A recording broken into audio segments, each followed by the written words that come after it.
Well, hello, Las Vegas. It's Monique Buchanan and Rebecca Coins here to present yet another episode of Welcome Home with Monique. I tried something new. What do you think? I like it. Okay, cool. I'm going to try to roll with it. So good morning, Las Vegas. We appreciate you tuning in. It's me and Becky, your local and nationwide realtors. Yes, we can help you in all 50 states. We try to remind everybody about that. A lot of people are moving, changing zip codes, I should say. Yeah. And we've been getting quite a few calls about investors wanting to purchase in different states. And that's like a hot thing right now. A lot of investors are taking advantage of this market as it, in most states, is a buyer's market. Yeah, right. Absolutely. In most. I say that because I'm from Seattle and I cannot say that exactly in Seattle. I mean, it's not as strong, I would say. There's pockets. There's pockets everywhere. Yeah. That makes sense. Yeah. So I can't speak for all 50 states, obviously, but I will tell you what. Here in Las Vegas, honey, it's a buyer's market. Would you agree? Oh, absolutely agree with that. And why would you agree with that? Just on all the deals that we've been doing. I mean, I have to say, I thank you, Mo. Thank you to all of our clients and listeners. But we've been very, very blessed because I know not everybody's been as busy as we are. Yes, well, God provides, honey. I give credit to the Lord on that. I'm with you there. But He says, even in a famine, He will provide. Yes, ma'am. I'm grateful. But we've been very busy. Yes. And every single one of our clients, everywhere we go, we're knocking it out. Yeah. Yeah. And the way we're knocking it out and the way that we know that it definitely is a buyer's market here in the Valley, especially, heck, I would say even in the millions, even our $2.6 million property is still going to give up some closing costs and still going to possibly give you, some money off the price. You know what I mean? Because they're not moving. Yeah. They're not moving. No. Right? All the uncertainty that's going on, it's just, hey, a lot of stuff is playing a part in that. And now with the government shutdown, and it all depends on the property, obviously, and the seller's motivation. Some sellers are testing the waters, but if they need to sell because they have their own personal reasons to sell, that's kind of what they're dealing with right now, unfortunately. Yeah, absolutely. Because, we keep it 100 on the show, you guys. We talk to you guys, like I say, like our play cousins. You guys are like our play cousins out there. So I'm never going to tell you something that I wouldn't do right now myself. So what have I been saying for the last 2 months? I've been saying, hey, if you don't have to sell your property, what have I said, Beck? Don't sell. Don't sell. Not the time. Just hang tight. Hang tight. If you can. If you cannot, hey, we'll knock it out the park for you. We'll list that property. And then luckily, we do know the ins and outs of these programs to maybe walk a newer agent that has a buyer for your property, walk them through how they can structure that offer to where it doesn't hurt our sellers in the pocket as much. You know what I mean? So, but when we're representing those buyers, it's the opposite. Yes. We have been getting all kinds of closing costs, you guys. I mean, we're getting the sellers to pay so much. They're doing just as much as a brand new home build, They're buying down the rates for our buyers. They are giving closing costs, having our buyers pay nothing out of pocket in closing costs. Yeah. Now, mind you, if you're looking at a property, a home that's maybe $330,000, well, that's such a low price point that there's going to be an influx of buyers that are with you. And so therefore, that price point is going to have a little more action and more people lined up to buy that property than, let's say, $550 house. You know what I mean?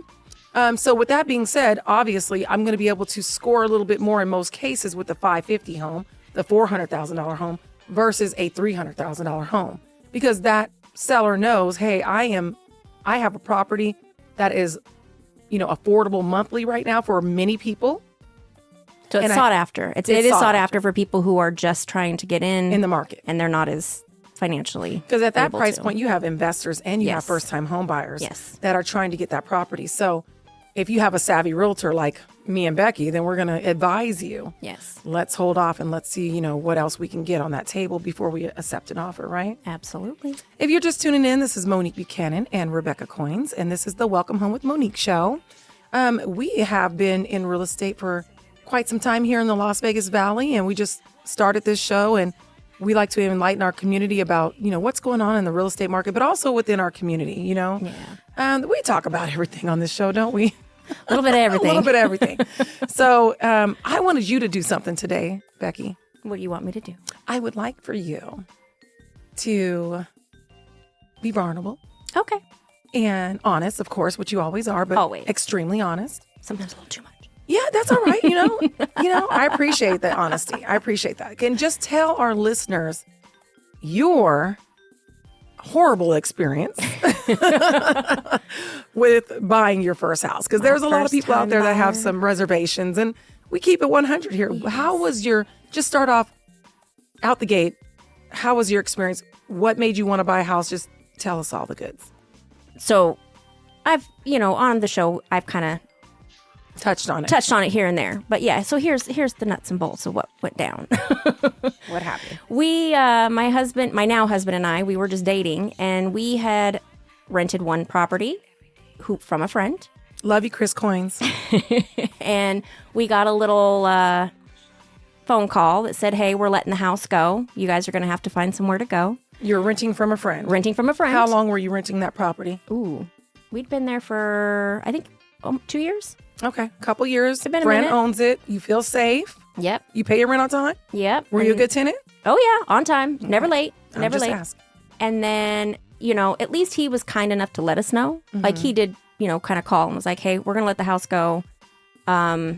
How much notice did you get? He gave us a little. He did give us some notice, like maybe 60 days, something like that. Yeah, okay. I want to say he gave us a little bit of notice, so we weren't like totally. Couple months. Okay. And then we went to another friend, customer from back in the day, who was a property manager, and was like, "Hey, like we don't, this is what's going on. We don't want any issues, but we're looking for another rental." So got into another rental. And I've already seen this play before. I start seeing some people coming by, taking pictures of the house. I'm like, what's going on? Wait, after you rented it? Yeah, we'd been there for over a year. Okay. And then I start seeing some stuff going down, and I'm like, random people just popping by? Yeah, and I was like, what's happening? And we went out there and confronted somebody, and they were from the bank, but they couldn't give us any information. Oh. So we called the property manager and are like, hey, because we asked ahead of time, are we going to have any issues if we rent? Because a lot of people were dealing with what we were dealing with back then. Mm-hmm. What year was this around? Oh, this was 2008. Oh, so right when the 8-9, I want to say, when the crash happened. Yeah, all during that. People, we got cash for keys the first go round. Mm-hmm. So it was kind of that whole thing. So a lot of people were letting houses go. People were getting notices on the door. So I said, super unstable. Yeah. And when we asked this property manager, he's like, oh no, the guy who owns this house is a doctor. He lives in California. Solid. You don't have to worry about nothing. Right. We were like, okay. But then this happened. Okay. So we called and we were like, okay. And I looked at Chris and I was like, we got to buy. Mm-hmm. I don't know if we can. We had, we had some of our own credit issues. We had patted our credit back up at that point, and I was like, let's go see. We need to at least look into it and see if we can buy. Let's just try. Old. Yeah. Because I have 3 kids. The uncertainty of renting. Yeah. You don't know when you could be told that you have to leave. Yeah. And you had kids. And they were lying. They lied when we asked about what was going on. Oh, no, he's just doing this and doing that. And I'm like, I know this play. Like, I know this rodeo. No. Right. So I was like, we need to be proactive here because I don't want to get a notice on the door. I got 3 kids. I'm not trying to be scrambling. Moving, with the kids. So that was you decided to try to buy. Yep. And we went in, and I went with friends because I didn't know any better. Right. And mortgage-wise, I would say for the most part, everything was pretty good there.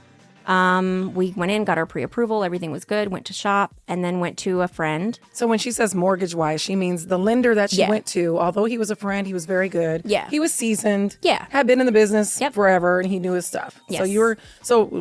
Just so you know, mortgage lenders and realtors, we are completely different. We don't work in the same office. We're not, that's not how it works. Yeah. They work over in their office, and then we're completely separate, and we work in our office. Because I think sometimes people think we all work together. Yeah. And we don't. No. Not at all. No. I mean, like Anthony, for instance, he is on my team, but he's not physically in my office. No. Like he runs his own whole mortgage team, which is completely separate from a realtor. As realtors, we negotiate for you. We find the property with you. Now I say with you because there's so many tools out there to find properties. Yeah. A lot of times our clients are sending us properties. You know what I mean? Mm-hmm. So just being completely, transparent. So we're there to make sure everybody else is doing their job. Yes. We're there to make sure behind the scenes, you don't realize the conversations we're having, the emails back and forth for 30 days straight that we're doing, checking in, making sure everything's right, the inspector, the title company, the lender. We're staying on top of everybody after we get you that house. So that's our job as a lender.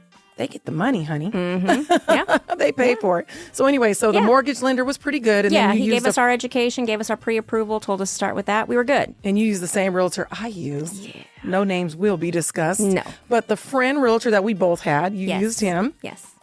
And when I got my keys, I was crying. I had buyer's remorse. Well, back for a half a now. minute. Only for a half a minute. But yes. Tell us about your experience. What happened? He'd been in the industry for quite some time. He kind of made me feel like our small piddly deal was a little bit beneath him necessarily. Like he was doing us a favor. Right. He definitely made me feel like I was doing him the huge favor of giving him my business.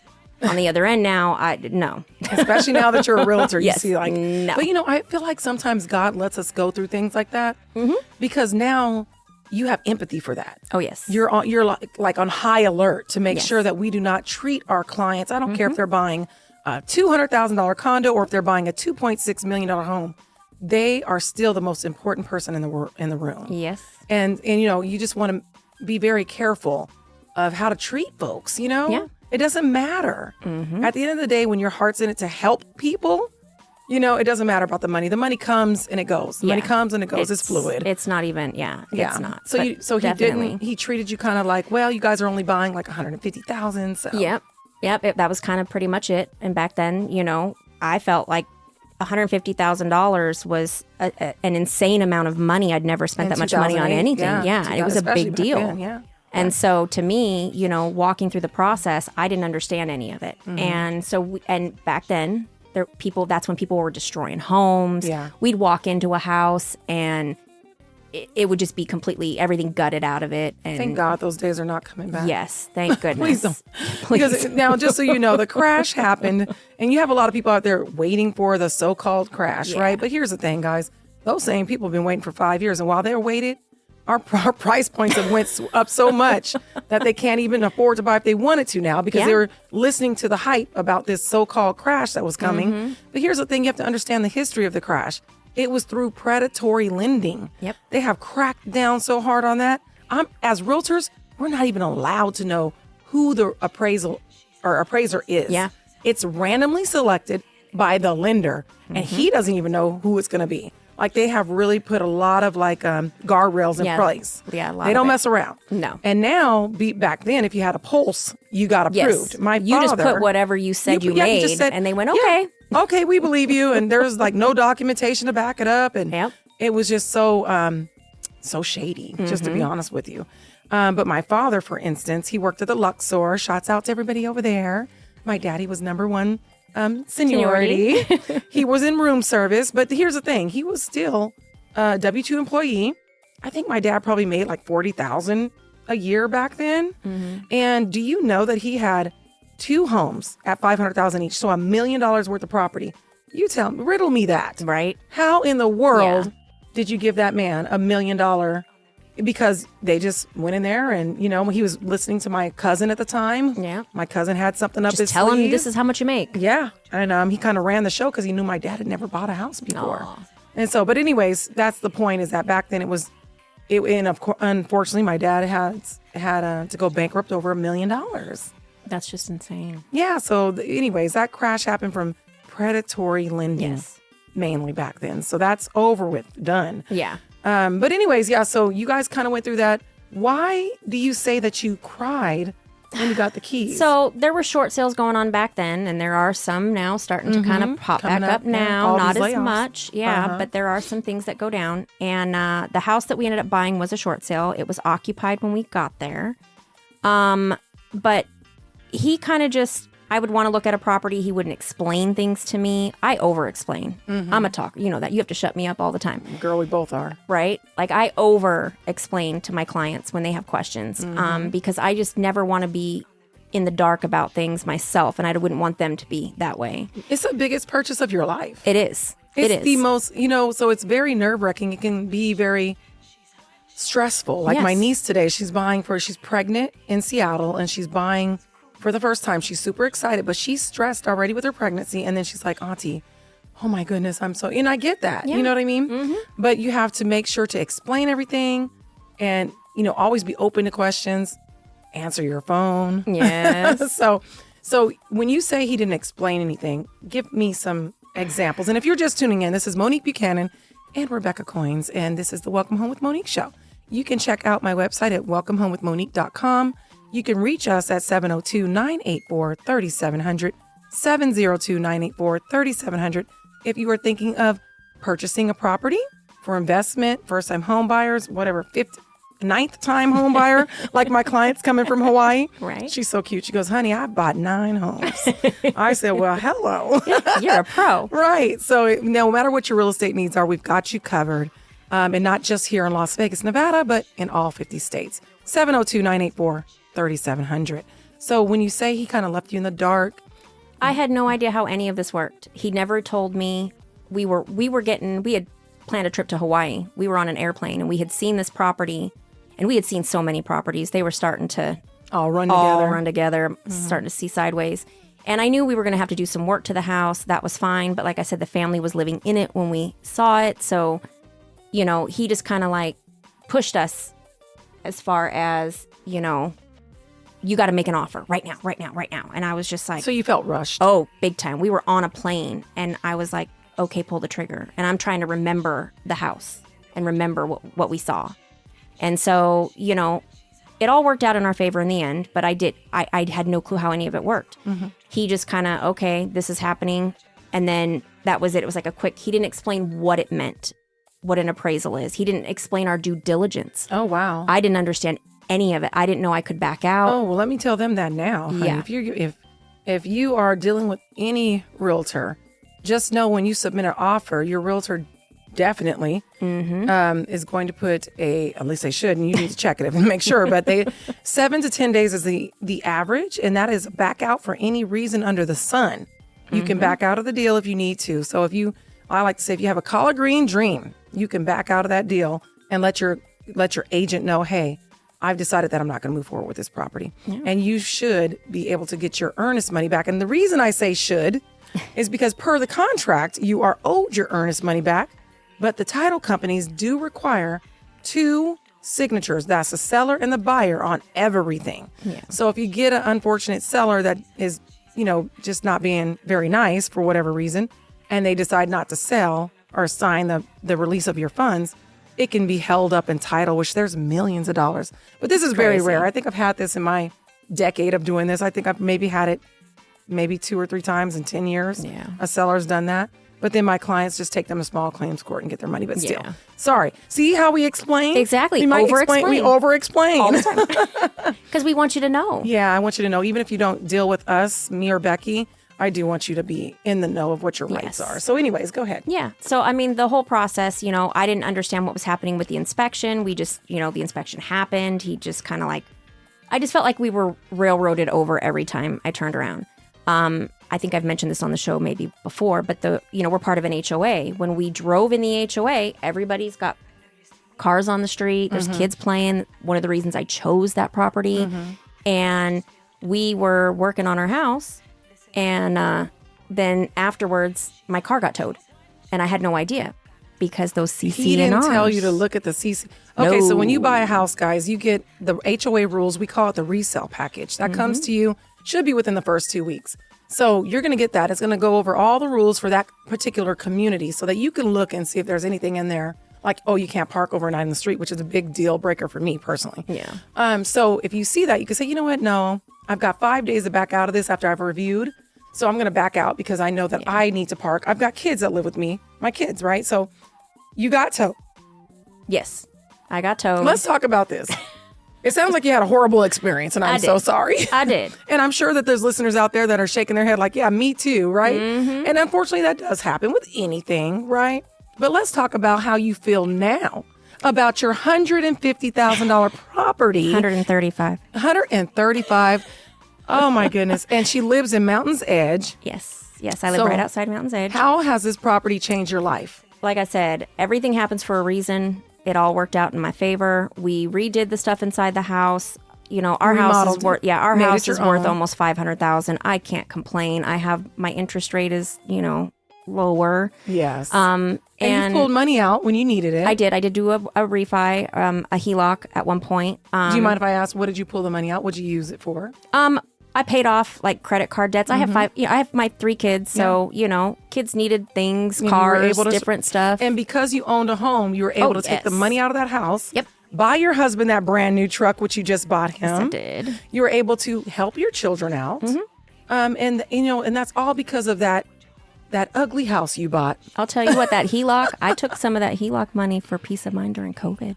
Oh, that was good. Just so I had money because I didn't know what was going to happen with all the layoffs. That makes complete sense. Yeah, because at the time you were working at Planet Hollywood. Yeah. That was so smart. Yeah. That peace of mind just made me feel good. And then the points that you made for one of our clients, you told her because she's worried about the shutdown, and you let her know as well, you have so much more flexibility as an owner versus a renter. Day one. As a renter, you will be put out if you don't pay that rent. You've got only so long. Yeah. But even like my sister in Seattle, she says, Mo, her husband got laid off. She says, Mo, I'm so glad that I bought. I said, what's going on? Where'd that just come from? She goes, well, because we called them, like you said, Monique, because I told her, call your mortgage, tell them you're having a hardship. And they lowered her mortgage from $4,500 a month to $500 Look a at that. month. Yeah. They're not in the business. They're not in the. They don't want your house. They do not want your house. You guys. They don't. They want to be paid. As long as you can prove that you're having hardship, majority of the time they're going to work with you. Yeah. Now you try to do that same thing with the landlord. Yeah. I know my rent's $3,500, but I'm just gonna give you $500 for that. Yeah. Good luck with that. And the late fees that pile up daily. Yeah. And all of it. And then the embarrassment of having an eviction on your door. Yeah. On your credit. And that doesn't go away. I can tell you during COVID, there's a lot of people that took forbearances because they didn't know what was going to happen. That doesn't go on your credit. You don't show that you made late payments. They tacked it on to the end of their loans when it was done. Certain things give you, it gives you a lot. To me, a lot of peace of mind. And that client that I had to talk, I'm still having to talk her off the ledge. We're almost done. We're in the home stretch for her. Sometimes you got to hold their hand. Sometimes it's very nerve-wracking, especially when they're by themselves, So, but here's the good news. She's a veteran and she's about to own her first home. Yes, she is. And she's going to sound like you in a couple years. I'm so thankful I bought that ugly house because now that ugly house is worth $500,000. That ugly house has gotten my husband a truck. That ugly house has blessed my children, gave me peace of mind during a pandemic. Yep. Because if I was a renter, oh my goodness, I can't even imagine. Yeah. I mean, imagine that. Like the way that our city and everything happened with the pandemic is very, very rare where they didn't let landlords kick people out right away. But government shutdowns, all this other stuff, they don't do that. No, they don't put anything. That was a one-time thing. Now if you're a homeowner, you do get some protection. Yes, you do. If you're a homeowner, there are government programs that are put in place to protect you, but not the renters. Absolutely. And here's another thing, renters, if you're listening, we got to wrap this up. But yes, we do. If you have, unfortunately, had an eviction, it's so hard to rent with an eviction. So don't look to rent. You need to go ahead and think about buying. And then you don't have to worry about that eviction. 702-984-3700. 702-984-3700. Listen, you guys, I appreciate you. I'm on my way out the door. I will be heading over to Europe. I'm going to Albania. Enjoy. I'm excited. I'm jealous. Go see my baby. She moved there about 3 months ago. She loves it. I'm also going to be looking at properties over there. They've got, so my daughter lives in a high-rise downtown Albania, and she says she pays $700 a month. When they go to a nice steak dinner, her and her fiance, I think it's like $20-something. Can you imagine? Crazy. Well, I'm not going to imagine. Yeah, you're about to realize it. If God says the same, honey, I'll be there this Saturday. So when you guys hear the show, I'll be there if God says the same. So just know that I am also making these moves. I'm going to Italy too, to Rome when we get over there. So I'm going to be talking to realtors over there, getting some information, bringing it back. I'm going to look at a 2-bedroom condo downtown Albania going for like $85,000 all day long. All day long. They have them by the beach. So I'm going to go grab some information for Europe because I know there's plenty of listeners out there that are thinking about making that transition. So we always tell you guys, we are in all 50 states. That's a slam dunk. We can help you all day long. And we've helped many of our KUNV listeners move or buy investments elsewhere. But now I'm extending this even further. I'm going to be taking my trips over to Europe. My daughter lives there. So I have a point of contact if you're thinking of Albania because they're very friendly with U.S. So you can live there with, no paperwork for a whole year. And then like what they plan on doing is staying the whole year. And then you got to move away for 3 months. So they're going to go to Portugal. So this is something that a lot of people are doing right now. So I'm trying to get this information for everybody. So I'm going to be going to Italy. I'm going to go to Albania. Next trip, I'm probably going to do Greece. Albania, and maybe like back to Ireland. Yeah, when I'm tagging along. You can come on, honey. Come on. You know, you're always able to come. So, yeah, but you guys, we love you. We're trying to, get all the information we can for you. And we pray that you stay safe out there. We're praying for each and every one of you. And just so a little heads up, Becky, I'm going to starting the shows off with what back in the day when you went to church, they did something called testimonies. Mm-hmm. Do you remember that? I do. You remember you stood up in church and you would tell your testimony. So I have in fact, let me do it right now. And I'm going to starting the show off with my testimony. We got to start, give God praise. So I'm grateful and thankful, you guys, because at the investment property, I call myself going over there painting. And don't you guys laugh, but I stood up and banged my head so hard, I thought I was going to pass out. I was so scared. And I went to the hospital. And let me tell you, I was making goodbye videos to my kids on the stairs while I waited my husband to come get me. No, but I'm just thanking God. So that's my testimony. The Lord brought me through. I survived. I'm still with you guys. And they did a CAT scan. So because I have to fly for 11 hours and they said I was fine. So that's my testimony for the week. Do you have a testimony? Oh, anything good happened to you this week? Well, I'm getting ready to go visit my son because he just bought that house Praise we talked God. about. That's a testimony. I get to go see it in person. I'm Yes. very excited. Your very middle excited. baby bought a beautiful home. Yes. It's at Spokane, Washington, right? Yep. So she's on out the door too. So this weekend she'll be up there. But we love you guys. And if you have a testimony you'd like to share on the show, I'm going to start this. I'm going to start this. Right. Welcome Home with Monique.com is my website, but what is my my email? You guys forgive me. I have not had my coffee.